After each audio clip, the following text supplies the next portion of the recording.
অর্ধচন্দ্র রাসূলুল্লাহ এর জীবন কাহিনী আবেগময়। ১ জন্মের আলো। মরুভূমির নিস্তব্ধ রাত, আকাশে অসংখ্য তারা। শহর মক্কা তখনও ঘুমিয়ে।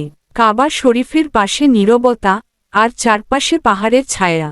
ঠিক সেই সময়ে ৫৭০ খ্রিস্টাব্দে এক শিশু জন্ম নিলেন, মুহাম্মদ। জন্মের আগেই তিনি পিতাকে হারিয়েছেন। মা আমিনা তাকে বুকের উষ্ণতায় আগলে রাখলেন। সেই বছরটির নাম হল আমুল ফিল, হাতির বছর।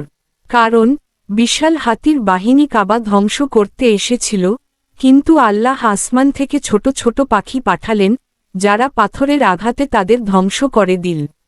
২ শৈশবের পরীক্ষা। মাত্র ৬ বছর বয়সে মুহাম্মদ হারালেন তার মাকে। পাহাড় ঘেরা পথে উম্মে আইমান তাকে নিয়ে ফিরছেন, কিন্তু বুকের ভিতর শূন্যতা।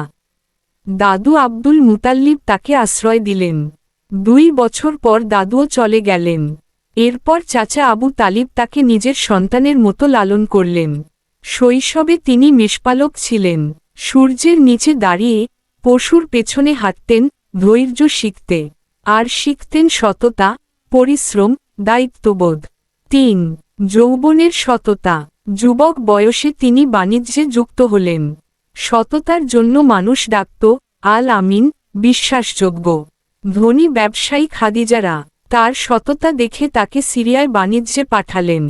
তিনি ফিরলেন দ্বিগুণ লাভ নিয়ে, কিন্তু এক বিন্দু অসততা ছাড়াই।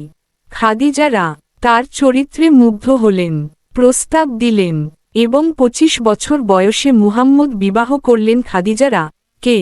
এক ঘর ভরে উঠল ভালোবাসা, শান্তি আর সম্মানে। ৪ হেরা গুহার রাত। মুহাম্মদ প্রায়ই মক্কার কোলাহল ছেড়ে হেরা গুহায় যেতেন। আকাশের দিকে তাকিয়ে ভাবতেন, এই পৃথিবীর স্রষ্টাকে, মানুষ কেন অন্ধকারে ডুবে আছে। এক রমজান রাতে হঠাৎ গুহার ভিতরে নূরের আলো। এক কণ্ঠ, ইকরা, পড়ো। মুহাম্মদ কাঁপতে কাঁপতে বললেন, আমি পড়তে জানি না। এভাবেই প্রথম ওহী নাজিল হল, সূরা আল আলাকের প্রথম আয়াত, এবং শুরু হল নবুয়তের যাত্রা। ৫ দাওয়াত ও নির্যাতন।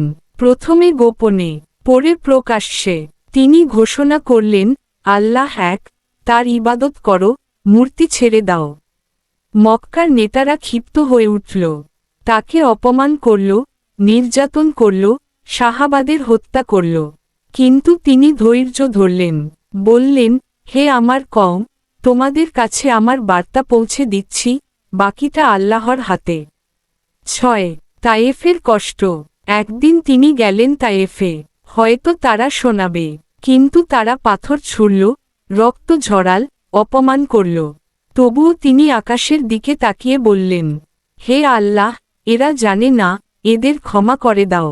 ৭ মদিনার আলো। পরে মদিনা থেকে কিছু মানুষ তার দাওয়াত গ্রহণ করল। তিনি হিজরতের নির্দেশ পেলেন। মদিনায় পৌঁছে মসজিদে নববী নির্মাণ করলেন, মুসলিমদের ভাই ভাই করে দিলেন। গড়ে তুললেন ন্যায় ও সমতার সমাজ। ৮ যুদ্ধ ও বিজয়। মদিনায় বদর, উহুদ, খন্দক যুদ্ধ হল।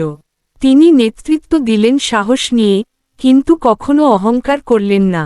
৮ হিজরিতে শান্তিপূর্ণভাবে মক্কা বিজয় হল। শত্রুরা ভয়ে কাঁপছিল, কিন্তু তিনি বললেন, আজ তোমাদের কোনো দোষ ধরা হবে না, তোমরা মুক্ত।